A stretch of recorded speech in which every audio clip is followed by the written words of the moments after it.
you're standing on the wood, you're too close, but otherwise feel free to try it on.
About like this, and by the time the stamps get done with it, it's that. And then it's going to go through the process of which I'll talk about. And then obviously at the end in the refinery, they pour the brick. This is very typical of a silver brick in size and weight. Gold brick would be heavier in this size. But I have to do this because people have accused me of, they said, this is glued to the table. And I go, no, it's, feel free to try and pick that up. It is that heavy. I'll show you a couple of videos, not this one since you actually got to see that. So let me skip that one. And you saw that. So this is what's going on top up there. We'll go up there. The cans are lifting and dropping. Each one of these weighs 1,150 pounds.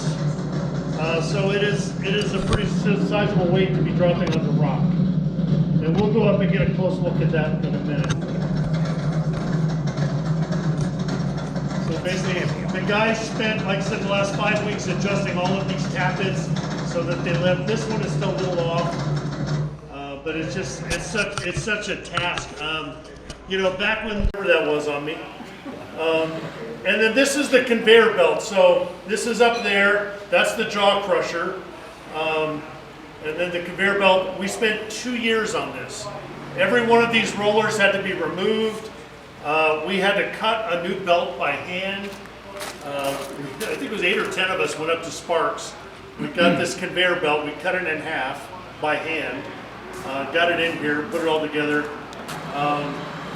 In the summer, it's so hot up here, you can barely work. So 2 years of work to basically process this one rock. I honestly didn't understand why we were doing this, but now that it's running, I think it's pretty darn cool. This thing better now because this is it. That's all it is, but for us that was 2 years of work. And then all of this had been removed, so we had to replace all of that. The weight of this, and there was ore in the bins, was taking that whole building down. That was easy. They knew what they're doing. We're teaching ourselves.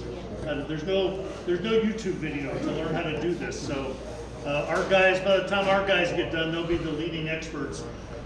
Myself and one other volunteer went down to a private collection near San Diego about 2 months ago. A guy had bought some stamps and had no clue what to do, and we went down and showed him how to operate them, and it was a really neat. It was kind of refreshing to see a billionaire using his money wisely, I thought.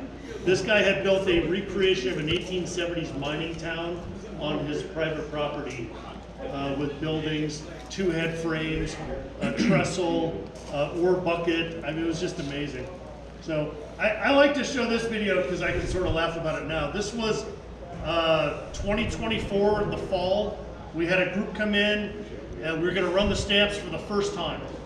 And we had run them a couple days earlier for ourselves to prove we could do it. We filled the whole room with dust, as you saw a little bit there. It was so dusty I couldn't see you from here. It was that dusty in here. So we put a bunch of water in here thinking that was the ticket. Everybody who was in the front row got drenched.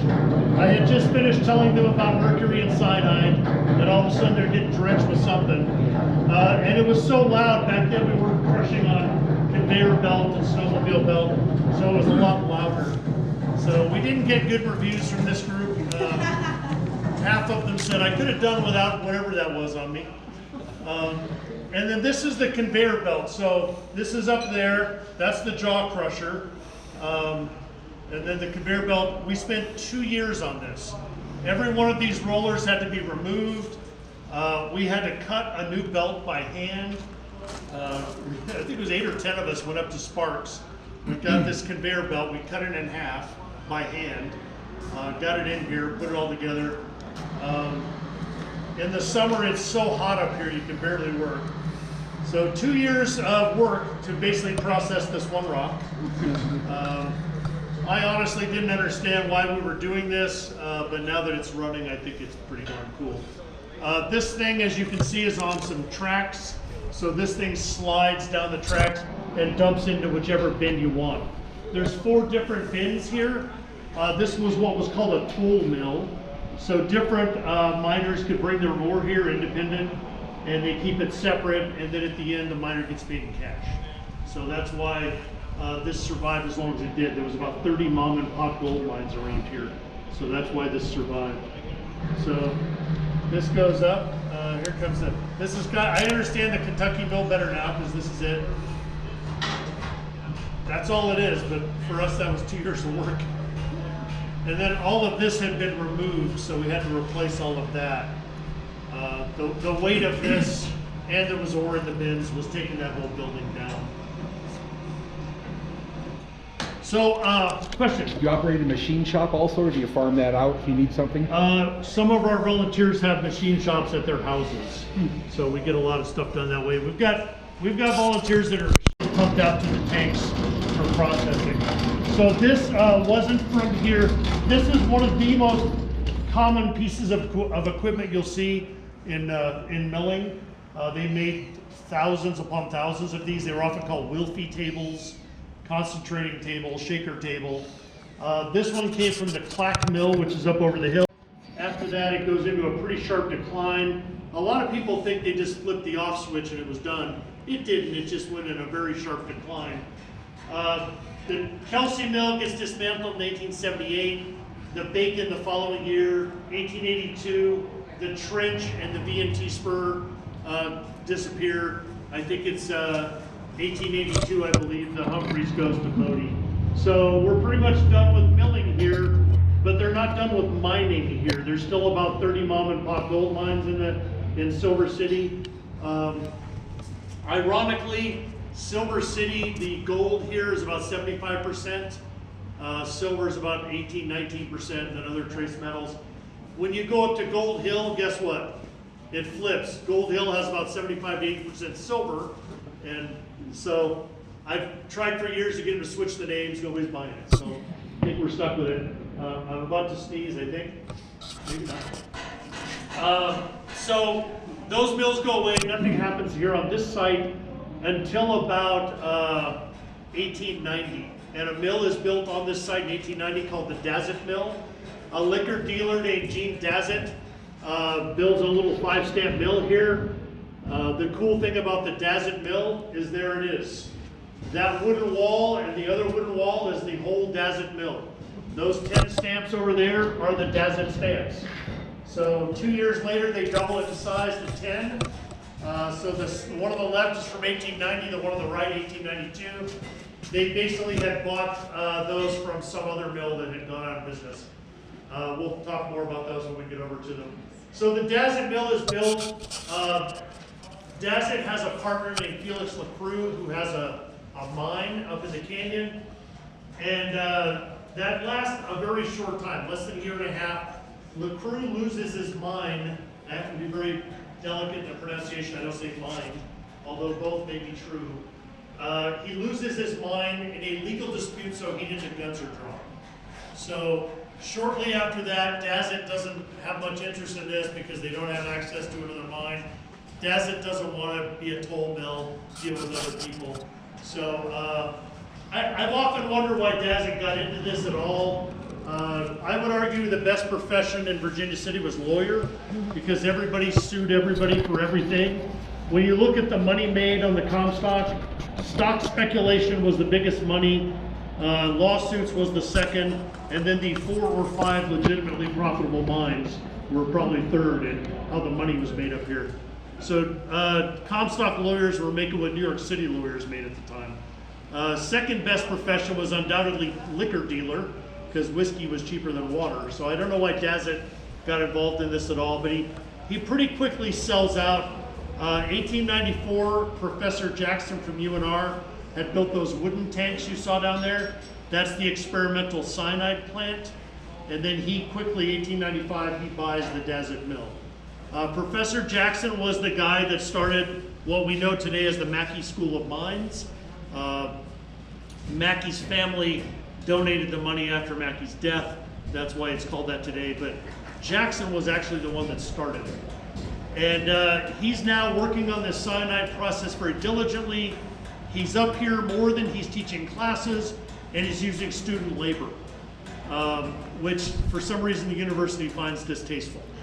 Many of the regents don't like Jackson. They want him to resign, but the president of the university supports Jackson fully, because he had been a major asset in starting the School of Mines. At one point, the president goes back east for a conference. The guy that's left in charge demands Jackson's resignation. Jackson is so offended that he wasn't left in charge that he gives his resignation. So he now leaves the university. The students are outraged. They have a protest march through the streets of Reno. The first documented student department, Dr. Phillips. And they come down here and they work on that process. They're working on it, and I'll talk more about it when we get into the cyanide room. But they work on this process and they get it dialed in so well, copycat plants start popping up everywhere. They don't own the patent on the thing. It had come from Scotland. So it's kind of an open patent. Now the money's not pouring in here. So Phillips stays on for a while running the mill, but in 1911 he goes back to Massachusetts to get married. If you've been to Massachusetts in the fall, it's beautiful. There's a lush color green that doesn't even exist here.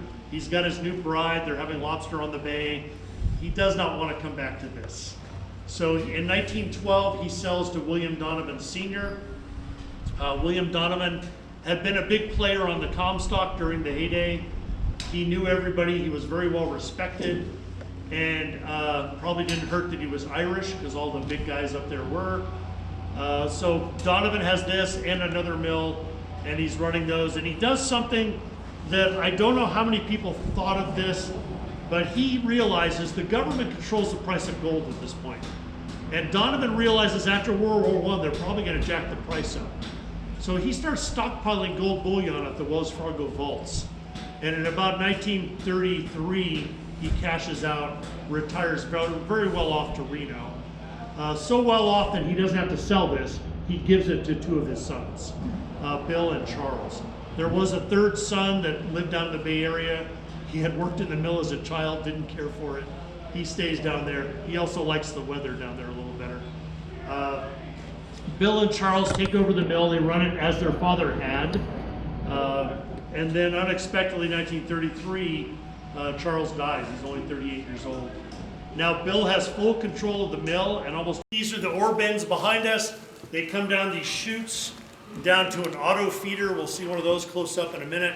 The Dazit over here, you'll notice the camshaft over there. We're not running that anymore. That snapped off at some point in the 1950s. When it snapped, it rolled over to right at the top of the stairs. So when I first started working here, that was still sitting at the top of the stairs. People apparently had just stepped over it for 20 years. This was purchased from another mill. The V&T foundry refurbished it. I would imagine they also refurbished this one in the 1930s, because I assure you that is not 1890s welding. That is post-World War I. They got really good at the welding during World War I, building ships, so that welding was probably 1930s. When I first started here, this is what the Dazit looked like. Looks like dynamite has blown out the wall back here. What it was 33 tons of ore that was up in the bins. The timbers were all rotted out, like these ones over here. The whole building had dropped 3 feet. So we kind of. One thing I like to come back here for is the auto feeder. So basically, every time the center thing hits this little lever, this thing does one click, clockwork, and then there's a fluted tray up here that just feeds the ore in. These were kind of rare. It was actually cheaper just to hire a 14-year-old kid with a shovel than it was to buy an auto feeder. So you don't see these a lot. This is a rack style. There was also a floor-mounted style. This is pretty cool. This is the only one that's not complete. We have 5 other ones that are complete enough to run. And then that one on battery